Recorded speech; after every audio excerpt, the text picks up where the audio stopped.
za gerezani za mwenyekiti Lissu kuwekewa mipaka ya idadi ya watu na kutakiwa kupelekwa kwa majina, inaashiria hapa kuna kitu ambacho kinaendelea ambacho inabidi kikomeshwe, na tumetuita vyombo vya habari kwa haraka kutaka mambo kadhaa. La kwanza ni kwa mahakama bila kuingilia uhuru wa mahakama kuweka utaratibu mahakamani ambapo haki itatendeka na haki itaonekana ikitendeka. Na utaratibu ni rahisi tu. Shauri hili sasa liko mahakama ya rufaa. Mahakama mbili hizi, mahakama ya rufaa na mahakama kuu hapa Dar es Salaam, ziko karibu. Sasa mahakama ya rufaa kwa namna ilivyojengwa ina ukumbi mdogo sana. Kutokana na udogo wa ule ukumbi wa mahakama ya rufaa, mahakama ya rufaa kwa kawaida kukiwa na mashauri yenye maslahi ya umma, mahakama ya rufaa inayaendeshea mashauri hayo kwenye jengo la mahakama kuu ambalo lina kumbi kubwa zaidi. Na pale mahakama kuu ukumbi mkubwa zaidi ni ule ukumbi namba 1 ambao una nafasi ya watu kukaa chini na una nafasi ya watu kukaa juu kwenye jukwaa. Kwa hiyo una nafasi ya wingi wa watu wengi zaidi. Taarifa nilizonazo mimi kutoka vyanzo vya mahakamani huko ni kwamba ule ukumbi namba 1 mahakama kuu kesho hauna kesi yoyote. Kwa hiyo mahakama ya rufaa ifanye utaratibu wa kuhamishia usikilizaji wa shauri hili kufanyikia katika ukumbi wa mahakama kuu namba 1 ili kutoa nafasi pana ya wingi wa watu wa kuingilia mahakamani kufuatilia shauri hili. Kwa hiyo natoa mwito kwa wasajili wanaohusika wa mahakama. Msajili anahusika na mahakama ya rufaa, msajili anahusika na mahakama kuu, kuchukua hatua za haraka za kiutawala kuepusha hatari na shari inayoweza kusababishwa na hizi haya matendo yaliyofanywa ya kutengeneza mazingira ya watu kuanza kugombana kwa jambo ambalo watu hawastahili kabisa kugombana. Na nitoe mwito wa wazi kwa jaji mkuu na jaji kiongozi kama watendaji na viongozi wanaosimamia muhimili wa mahakama katika majukumu sio tu ya usimamizi wa haki na majukumu ya kiutawala, kuweza kuingilia kati jambo hili ili mahakama kwa ujumla wake, mahakama ya rufaa na mahakama kuu, isipate aibu ya kuonyesha kwamba imeshiriki njama za kudhibiti watu, idadi ya watu na uhuru wa watu kuwepo kwenye mahakama ya umma ambayo ni mahakama ya wazi, ni open court, kusikiliza shauri kubwa kabisa la uhaini, shauri linalomhusu kiongozi wa kisiasa anayeongoza chama kikuu cha siasa Tanzania, mwenyekiti Tundu Antipas Lissu. Kwa upande wa kwanza ni upande wa mahakama. Upande wa pili ni upande wa jeshi la polisi. Mambo mawili kwa jeshi la polisi. La kwanza, wapuuze taarifa za uongo za ndani ya jeshi la polisi lenyewe zinazodaiwa kuwa za kiintelijensia, kwamba watu wa Chadema, maana kuna habari hizo wamelishana uongo huko ndani kwamba Chadema inataka kufanya vurugu ya wanachokiita kumuokoa Tundu Lissu kutoka kwenye mikono ya magereza na mikono ya polisi.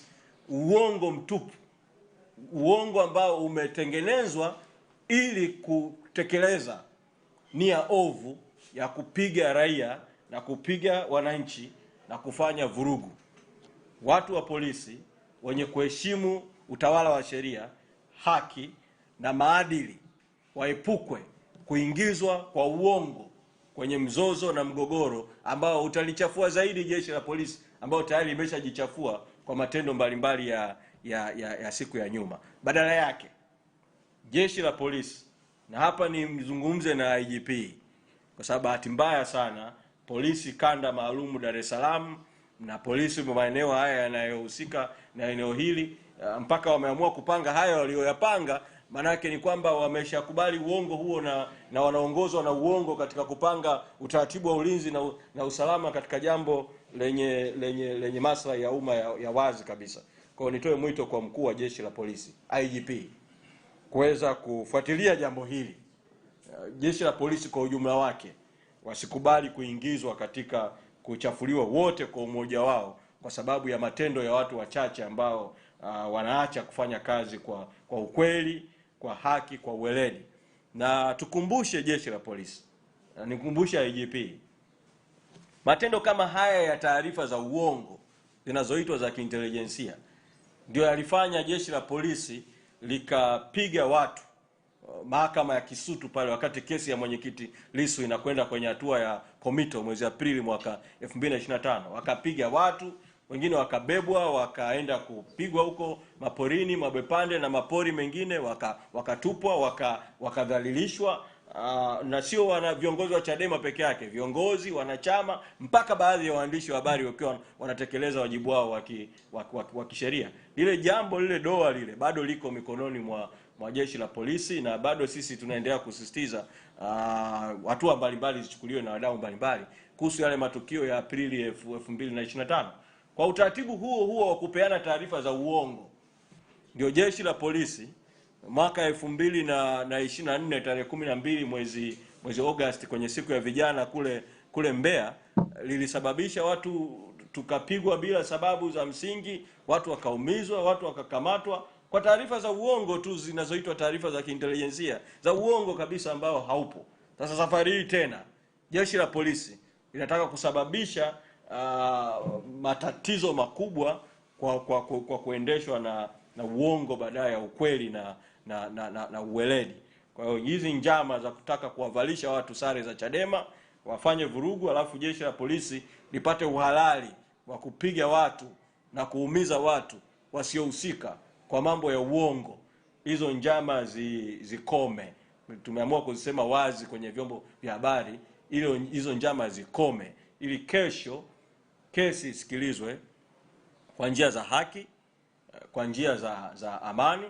Sisi Chadema, pamoja na kuumizwa kwetu na kudhalilishwa kwetu na kupitishwa kwenye mambo yasiokuwa ya haki kabisa, lakini tumekuwa chama kinachoheshimu utawala wa sheria.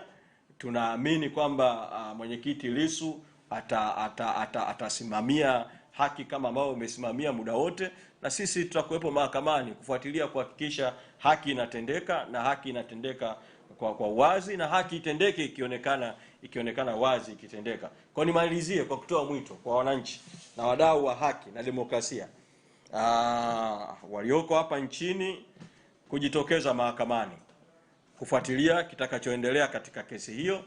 Nitoe mwito kwa vyombo vya habari kujitokeza mahakamani, na kwa haya niliyoyaeleza, mna wajibu wa vyombo vya habari kuwepo nje ya mahakama na ndani ya mahakama, ili matukio yote yatakayoendelea siku ya kesho katika viunga vya mahakama zote mbili, mahakama ya rufaa na mahakama kuu, yamulikwe na nyinyi kama muhimili wa 4 wa dola, fourth estate, mkatimiza huo wajibu wenu. Na nitoe mwito kwa wadau wa kimataifa na vyombo vya habari vya kimataifa, vile ambavyo wadau watakaoshindwa kuwepo mahakamani kesho na vyombo vya habari vya kimataifa vitakavyoshindwa kuwepo mahakamani kesho, bado wadau wote hawa nao watumie njia zao na watumie vyombo vilivyoko na wadau walioko pale mahakamani kuweza kufuatilia jambo hili vile vile, ili jamii ya kimataifa nayo imulike hayo ya matendo dhalimu na haramu yanayokusudiwa kufanywa mbele ya viunga vya mahakama siku ya kesho ya tarehe 11 mwezi Juni mwaka 2026. Kwa ni hilo ambalo tumewaitia kwa dharura kidogo, kwa sababu ya tukiona tusisubiri mpaka kesho matatizo yatokee afu ndio viongozi tuseme tulijua au tuliambiwa, katika jambo ambalo linaweza kudhibitiwa kwa ukweli, kujulikana na kila mdau kwa namna yake kuchukua hatua pale anapoweza kuchukua. Kwa nikaribishe maswali kama kuna maswali kuhusiana haya niliyoyazungumza leo. Karibuni.